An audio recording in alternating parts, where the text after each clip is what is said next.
Você já percebeu que existem coisas dentro das igrejas que ninguém ousa questionar, mesmo sabendo que estão erradas? Atitudes, comportamentos, hábitos que se repetem domingo após domingo, tão enraizados que já se tornaram costume. Mesmo sendo pecado aos olhos de Deus, o mais assustador, ninguém fala sobre isso, ninguém toca no assunto. É como se houvesse um acordo silencioso. Todo mundo sabe, mas todo mundo finge que não vê. Esse vídeo é um alerta, porque o que está escondido debaixo do tapete espiritual não desaparece com o tempo, cresce, apodrece e contamina. E o fato de algo se repetir dentro da igreja não transforma pecado em doutrina. Deus não muda de opinião só porque o povo se acostumou. O problema é que, com o tempo, o pecado vai ganhando outras roupas. Deixa de ser visto como algo grave e começa a ser tratado como normal, humano, parte da caminhada. As pessoas já não sentem mais o incômodo, já não se arrependem, já não choram no altar, porque estão anestesiadas. É aí que o inferno entra em cena, porque o diabo não precisa de escândalo para agir. Ele só precisa de religiosos distraídos, convivendo com o erro como se fosse cultura. Ele só precisa que você pare de se incomodar. E talvez você também já tenha feito isso. Talvez até hoje você tenha tratado com naturalidade aquilo que o céu continua chamando de pecado. Não por maldade, mas por costume. Porque todo mundo faz. Porque ninguém prega contra. Porque sempre foi assim. Mas desde quando a igreja precisa seguir o que é comum? Desde quando a Bíblia foi moldada pelas tendências? Desde quando? A santidade virou opcional desde que tenha amor? É sobre isso que vamos falar. E pode ser que esse vídeo te incomode. Pode ser que ele te confronte. Pode ser que ele te faça olhar para dentro. E isso é bom. Porque só quem reconhece que adormeceu consegue acordar de verdade. Hoje, você vai descobrir qual é esse hábito pecaminoso que foi normalizado e como ele tem roubado unções, corrompido ministérios e esfriado almas. Vamos expor o que ninguém quer falar, mostrar o que está debaixo da superfície e, o mais importante, apontar o caminho de volta. Prepare-se, porque essa mensagem não vai passar pano. Ela vai colocar luz onde muitos ainda preferem escuridão. A primeira pergunta que vem à mente é: que pecado é esse? Tão presente, tão disfarçado, e mesmo assim tão tolerado. O tipo de coisa que já virou parte da rotina da igreja, dos encontros, das falas, dos bastidores, e que mesmo diante do altar, não gera mais arrependimento. Você já viu ele em ação, talvez sem perceber. Talvez até tenha reproduzido, pensando que era normal. Ele não está necessariamente nas grandes quedas, nos escândalos expostos, nas manchetes. Na verdade, ele raramente faz barulho. Ele é sutil, silencioso e fatal. Ele aparece em pequenos olhares, em palavras doces com intenções amargas, em conselhos espirituais que escondem orgulho. Ele se alimenta da comparação, cresce onde há desejo por reconhecimento e se fortalece quando ninguém tem coragem de confrontar. Esse hábito pecaminoso não depende do cargo, nem da teologia, nem da idade espiritual. Ele habita tanto no novo convertido quanto no pregador antigo. Ele é democrático e cruel, porque quanto mais tempo você o pratica, menos você percebe que está pecando. Sabe aquele ambiente onde todo mundo sabe que algo está errado, mas ninguém fala sobre isso? Onde há sorrisos que não vêm do coração, elogios que não têm verdade, orações que não têm quebrantamento. É ali que esse hábito se esconde. E quanto mais se repete, mais ele se torna parte do normal. Já ouviu expressões como: é só o jeito dele, todo mundo faz, não precisa exagerar, Deus conhece o coração. Essas frases são muros de proteção para manter esse pecado confortável dentro da rotina da igreja. Ninguém expulsa, ninguém trata, ninguém chora por isso, porque afinal não parece tão grave assim. Mas Deus vê diferente. Na Bíblia, ele condena esse comportamento com palavras duras. Jesus mesmo o enfrentou, e não com doçura, mas com indignação santa. Ele não tolerava esse tipo de conduta, principalmente quando vinha de quem dizia representá-lo. Então a pergunta que fica é: será que você também normalizou isso? Será que, sem perceber, você se adaptou a esse sistema de comportamentos aceitos, mas espiritualmente corrompidos? Nos próximos minutos vamos afunilar ainda mais essas pistas. Você vai começar a enxergar onde esse veneno se infiltrou na rotina da igreja e talvez até dentro de você. E quando o nome for revelado, ele não vai mais ter poder sobre você. Talvez agora você esteja desconfiando, tentando identificar esse comportamento, tentando ligar as pistas. E se for sincero, talvez até esteja revendo situações em que você mesmo participou, incentivou ou ficou em silêncio. Esse pecado não acontece em momentos de fraqueza, ele acontece na rotina. Nos domingos aparentemente normais, nas reuniões de ministério, nos bastidores do louvor, nos corredores da igreja, onde se ora num momento e se julga no outro. Ele está presente em lugares onde a aparência vale mais que o quebrantamento, onde as palavras certas importam mais que a verdade, onde o ter a resposta é mais valorizado do que o ter o coração certo. Ele se expressa com elogios vazios, conselhos calculados, orações ensaiadas.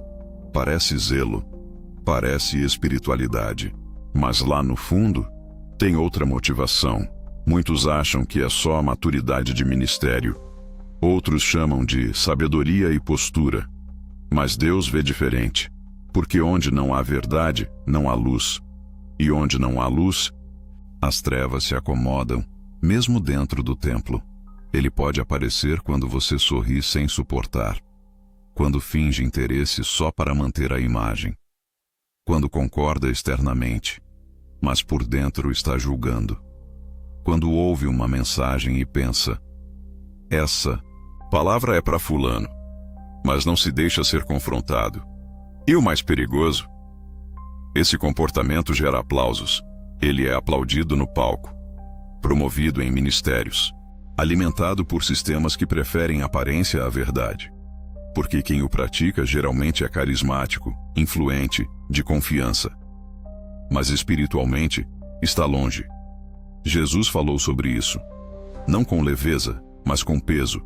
Ele dizia: este povo me honra com os lábios, mas o coração está longe de mim. E completava: ai de vós! Não para os pecadores comuns, mas para os religiosos, para os que sabiam tudo, e mesmo assim viviam de aparência. Você consegue sentir o peso disso? A verdade é que esse pecado se esconde melhor em ambientes onde ninguém se permite ser fraco, onde todo mundo precisa parecer forte, alinhado, cheio de fé. Mas Deus não trabalha com imagem. Ele trabalha com verdade. Ele resiste aos soberbos, mas dá graça aos humildes. E onde não há espaço para vulnerabilidade, há espaço de sobra para esse mal se infiltrar. Em alguns segundos, vamos revelar como esse pecado começa, onde ele se aloja e como ele vai destruindo a vida espiritual sem que a pessoa perceba. Você vai entender por que ele é tão aceito e ao mesmo tempo tão letal. Se você chegou até aqui, é porque Deus está tocando em algo dentro de você. Então, respira fundo e segue. Ele nunca chega de uma vez.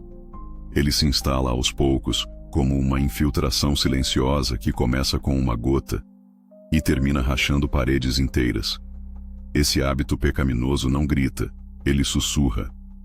E é justamente por isso que tanta gente cai, porque não percebe o quanto já está contaminada. Tudo começa com um pequeno desvio. Você sente algo, mas finge outra coisa. Uma discordância que você engole. Um desconforto que você cobre com um sorriso. Um pecado não tratado, que você transforma em fase.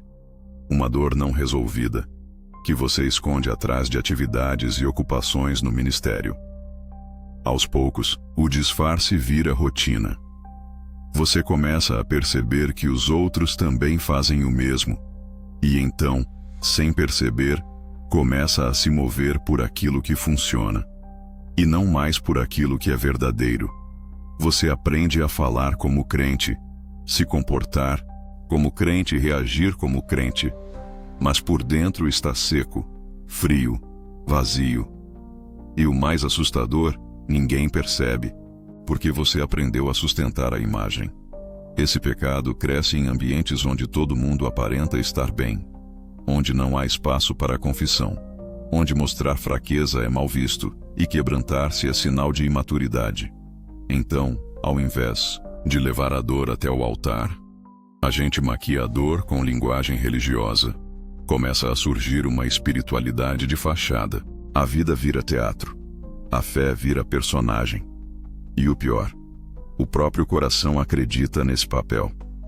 Você ora sim, mas é uma oração automatizada. Você canta, mas sem quebrantamento. Você prega, mas o céu está em silêncio por dentro. Porque você está se relacionando com Deus sem ser você mesmo. Esse é o retrato mais triste. Gente que perdeu a autenticidade, mas continua com a atividade. O corpo está dentro da igreja, mas o coração já saiu faz tempo. E aí, quando você ouve uma pregação sobre arrependimento, algo dentro de você até mexe. Mas é como se houvesse uma parede entre o espírito e o seu interior. Porque esse pecado cria isso, uma barreira invisível. Você ouve, mas não responde. Você entende, mas não se dobra. Você sente, mas não se rende. É por isso que ele é tão perigoso. Porque não te leva à queda de uma vez. Ele te coloca num estado morno, insensível, religioso. Você acha que está bem, mas Deus já se afastou há muito tempo. Você acha que está servindo, mas na verdade, está representando. E é aqui que muita gente permanece por anos, décadas, sem nunca perceber que trocou a fé viva por um comportamento aprendido, que trocou a verdade do Espírito pela aceitação do grupo, que trocou a comunhão com Deus pela manutenção da imagem. No próximo trecho, o véu vai cair. Eu vou te revelar exatamente que nome esse hábito carrega e por que Jesus o confrontava com tanta força. Prepare-se, porque depois disso não tem mais como voltar ao mesmo estado. Você vai enxergar e vai precisar decidir o que fazer com isso. Sabe qual é o nome desse hábito disfarçado de rotina espiritual? Hipocrisia. Sim, a palavra que tantos evitam, que carrega peso, que parece distante, mas que na verdade está mais presente nas igrejas do que se imagina. E não é sobre apontar dedos. É sobre encarar a verdade. A hipocrisia não é só pregar uma coisa e fazer outra. Ela é mais profunda. É viver de aparência espiritual enquanto o coração está desconectado de Deus. Jesus não tolerava a hipocrisia. Ele nunca foi tão duro quanto foi com os fariseus. Com os pecadores, ele sentava à mesa. Com os hipócritas, ele virava as mesas. Chamou de sepulcros caiados, bonitos por fora, podres por dentro, cheios de versículos, mas vazios de compaixão, carregando a lei nos lábios, mas ódio no olhar. E o que é mais assustador, a hipocrisia hoje não é mais vista como pecado. Em alguns lugares, ela virou parte da cultura eclesiástica. Quanto mais polido o discurso, mais aceito. Quanto mais calculado o comportamento, mais aplaudido. Quanto mais controlada a imagem, mais promovido. O sistema recompensa o falso, mas o céu resiste a isso. A hipocrisia impede o arrependimento. Porque você não consegue se arrepender daquilo que você finge não ter. Você começa a justificar o orgulho com posicionamento. Justifica a frieza com maturidade. Justifica a ausência de choro com equilíbrio. Mas Deus não quer equilíbrio emocional. Ele quer verdade. Ele prefere um pecador sincero do que um líder disfarçado. Ele prefere um joelho tremendo no quarto do que uma postura firme no púlpito. Ele prefere um coração quebrado do que uma reputação perfeita. E talvez seja por isso que você sente esse incômodo agora. Porque em algum nível, você sabe que já se acostumou com esse papel. Você já entrou no modo automático da fé. Você aprendeu a manter a estrutura, mesmo quando o Espírito já não fala há dias, ou semanas, ou anos. Mas não se engane, Deus ainda está te chamando. E esse chamado não é para te expor, para te libertar. A hipocrisia rouba a presença de Deus, mas o arrependimento a traz de volta. E a pergunta que precisa ser feita hoje é: você quer continuar sustentando a imagem? Ou deseja ser restaurado por dentro? Porque a verdade é essa: o céu não responde a performances, ele responde a corações rasgados, e talvez agora seja o momento de rasgar o seu. A hipocrisia espiritual não apenas afasta Deus, ela te convence de que Ele ainda está por perto. Esse é o seu veneno mais perigoso. Ela te faz andar, servir, orar, pregar, tudo no automático. Você não sente mais a presença, mas acha que está tudo bem porque os outros ainda aplaudem. Porque a liturgia segue. Porque ninguém te confronta. Porque você ainda consegue entregar algo. Mas uma alma seca pode produzir performance. Um coração frio ainda pode seguir protocolos. Um líder vazio ainda pode citar versículos. E aí está o engano. Achar que estar no movimento é o mesmo que estar no espírito. Mas Deus não se impressiona com o movimento. Ele sonda o coração. E Ele sabe. Ele sempre soube. Quantas vezes você sentiu que a oração não passava do teto?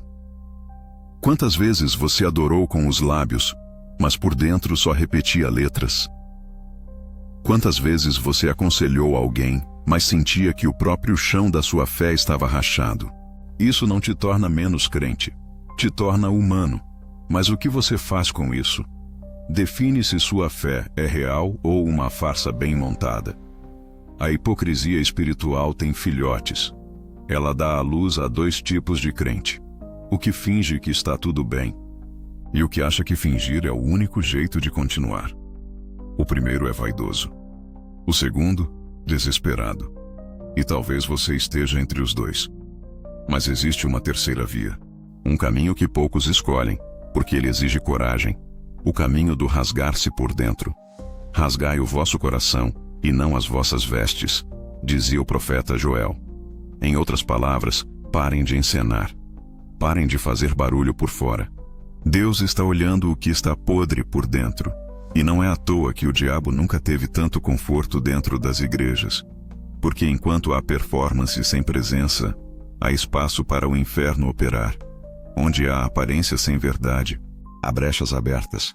E o que é pior, enquanto se canta sobre o céu, o coração vai se enchendo de orgulho, competição, vaidade, e tudo isso vestido de serviço a Deus. É por isso que o inferno agradece.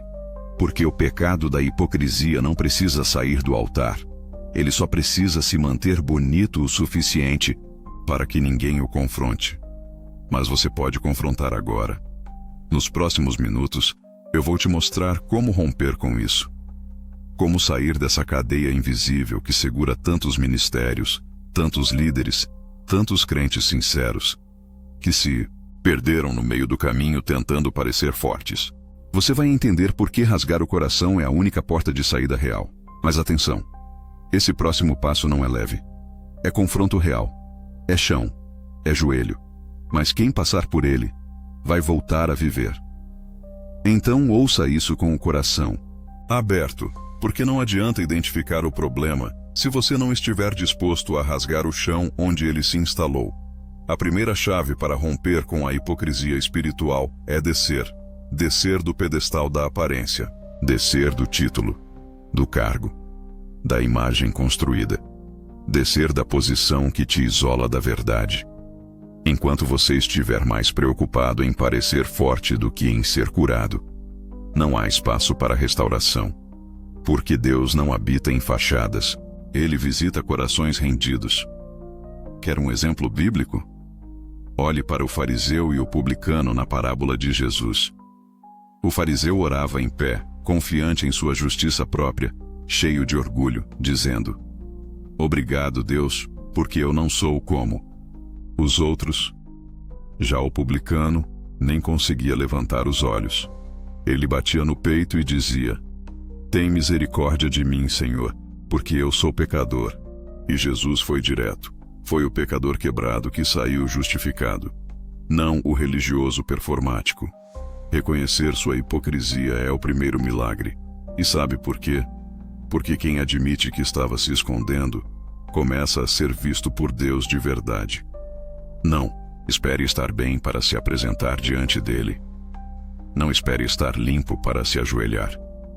É ali, no chão, sujo, chorando, sem discurso bonito, que o Espírito Santo começa a reconstrução. A segunda chave é calar o ambiente. Muitas vezes, a hipocrisia se alimenta de movimento, cultos, escalas, ministérios, reuniões, compromissos. Mas você precisa de silêncio. Precisa se trancar no quarto e dizer: Deus, não quero mais viver do que os outros veem. Eu quero que o Senhor veja o que sobrou de mim por dentro. E se ainda houver algo, me reconstrói. Se não houver, me faz de novo. E Ele vai ouvir, porque essa oração Ele nunca despreza.